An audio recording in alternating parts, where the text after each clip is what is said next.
All right, what's up, bro? So, and this video is going to be a little bit different than my usual videos. This video, I want to talk about deep work. So I'm going to focus less on the entertainment-ish side and more so just focus on the content, right? So, without further ado, honestly, let's just dive right into it. So, what is deep work about? Well, Deep Work is this book by Newport, which I read a while ago. I'll be honest with you, I didn't read the whole book, right? But I read, I think, half of it or a little more than half of it, and I got the main points that were useful to me anyway. So why would we want to do deep work in the first place? Well, I think the issue that I was running into is actually, you know what, before I even say it, there's one point that I really want to get across before I even dive into any of it is I don't think, like, it's my personal opinion and one a very strong opinion, one that I firmly believe, you don't need to do deep work to be successful, right? In whatever it is you're trying to pursue. I achieved all my goals while having literally the worst attention span on the face of this earth, right? I was still working hard and I preached out on my channel constantly. It's like work hard, consistency. Those are non-negotiables. But I feel like sometimes in self-improvement in these spaces, like things are over complicated a little bit.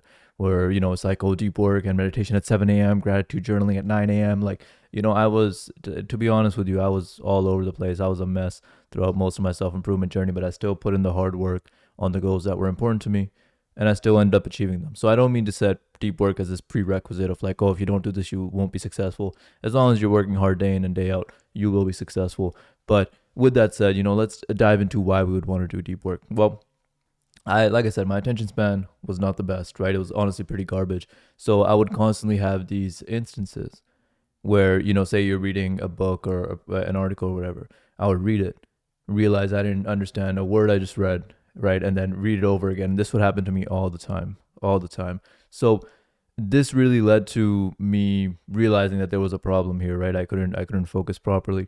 And also, when I heard about deep work, it was a way to work less and get more done. And that was, of course, very appealing, right? For obvious reasons. So I could work less hours and actually end up absorbing more, right? So a few of the things that Cal Newport points out in the book, right, that are interesting, is one is this research paper. If I'm remembering correctly, of course, I read it a while ago, so some of the information may be all over the place. But there was a study done with people who were working on some task and they were constantly distracted by their smartphone, and there was another group of people who were high, I believe, on marijuana, right? And I think the marijuana group actually ended up performing better than the people who are constantly distracted by their smartphones. This really was there to show how the effect that it has on your mental cognition and your ability to complete a task with focus if you're constantly distracted by your smartphone. Another interesting tidbit I remember from that book was they said that if you say you're focusing on something, you're really focused, and you go to grab a drink and you even go talk to someone, even just like a little conversation, for you to build your attention span back up to where you were before you left, it's going to take you up to 20 minutes. Now, with me, what I was doing before was like every 20 minutes, I would basically pick up my smartphone. I was using the Pomodoro technique. So every 20 minutes, I would go on social media or whatever. Right? So I basically was not building any attention span at all, technically, throughout my whole, however long I was studying, 8+ hours, 6+ hours, right? So that was something I found very interesting. And another thing that I think deep work really allows you to do is it's basically the 80-20 rule on steroids, right? So if you're not familiar with the 80-20 rule, it basically says that 80% of your results come from 20% of the work. And with deep work, yeah, you're going to be working, or at least the way I use it, I only work like 4-ish hours a day, in that ballpark. But you take that work, you focus, and you focus on the most impactful task, right? So what that allows you to do is work less and then get more done, because you're only focusing on the high impact tasks. So you're still gonna, whether it's in work or wherever it is, you're still gonna get great results, but you won't have to be putting in as many hours. So that's really nice as well. And it goes back to the one thing that I preach on my channel all the time, which is, just focus on one thing rather than focusing on a million different things, right? It's what's helped me the most. It's a mindset I definitely run with. And deep work, again, allows you to do that. And I'll elaborate on how so in a little bit. So how exactly do you do deep work? Well, I want to mention a few things that I remember from the book that Cal Newport preached, and then I'll talk about which of those I actually follow. So one of the things he said was to have a schedule, right? Now, I sort of ish have a schedule. Like, I'm pretty bad at following a schedule, just to be honest with you. Like, I've tried many times. I just suck at it. So do I think it's very useful and probably very productive to follow a schedule? Yes. But I don't do it, but I thought I'd throw it out there just to let you know it's in the book, right? So I'm pretty sure Cal proposes scheduling just like just about every minute of your day. I can't really live like that, but I'm sure if I was to, it would be very beneficial. Next thing he proposes is minimizing time on social media. This also I think is very beneficial, or just like devices in general. This is something else I also think is very beneficial, but I don't do it. So, just to be honest, I don't. But again, I see the benefit in it. Now, now we're getting into the stuff that I actually do and where I found the most value personally. So, deep work is basically just having these big chunks of focus time throughout the day where you just focus on one task and you don't context switch. This is the main value I got from the book. This is what I used this day, and I really hope this will help you out as well. So, what does this mean exactly? Well, all this really means is say you're working on a task, right? Some work task. You only focus on that task. You don't context switch. Now, what a context switch is, from my understanding of it, is anything that would cause you to have like an emotional reaction, right? So if you're working on the task, let's say you're coding up a web page, right? And then you see some YouTube thumbnail on the side, and you're like, oh, that seems interesting, and it's somewhat related, and you click on it.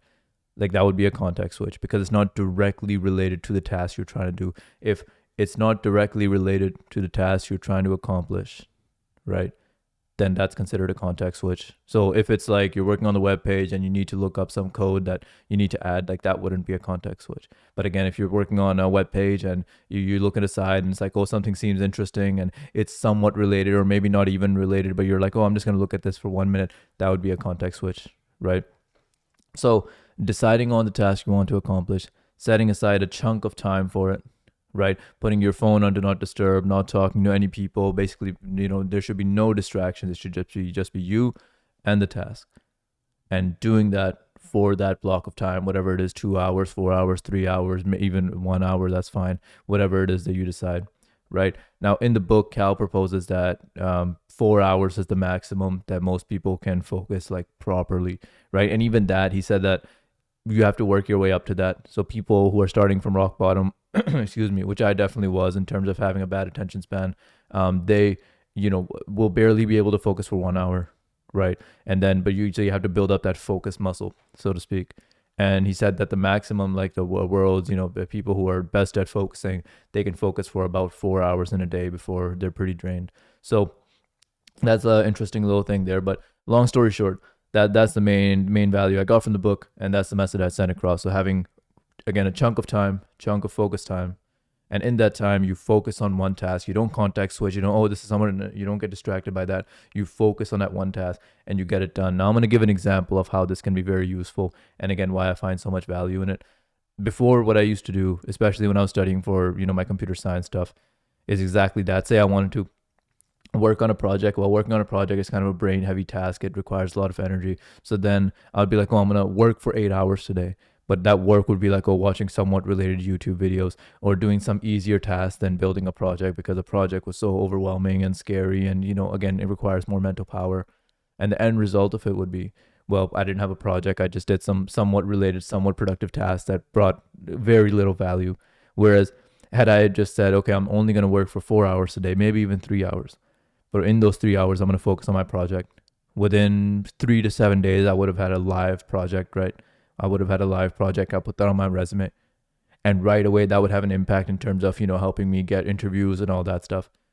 You know what I mean? So I could have worked more hours working on stuff that requires less mental power, and I would have felt really productive. And this is how I used to do it. I would have felt really productive. Oh, I worked 80-hour week. Like, no one cares. No one cares. Like, just frankly, no one cares. Are you doing the impactful thing? That's what matters, right? And this is what took me a long time to truly understand. So I really hope this will help you out. Again, I don't mean to say with any of my videos, I don't ever mean to say that all my shit is correct and I'm like a genius or something, but this is something that truly helped me out. So try it out, see if it helps you out, right? Instead of focusing on these hour metrics or grinding all day and night and all this stuff, focus on impactful tasks, knock those out, and I believe you will see great results from this. So this is the main value I got from the book. Again, just to summarize it, the main thing that I took away from it: focus on the highly impactful tasks. So figure out what it is that's gonna be most impactful, most valuable. Set aside undisturbed time blocks for it, anywhere from 2 to 4 hours. The longer the better, of course, but work it into your day. 2 to 4 hours. Knock it out. Keep on doing that day in, day out, day in, day out, day in, day out, and you're gonna get great results. So I really hope that helped you out. Again, probably not the best summary of the book in terms of what the book actually said. I read it so long ago, didn't even read the whole thing. But again, this is the main value I got from it. So I hope this helps you out. Thank you so much for watching, and I'll talk to you later. Peace.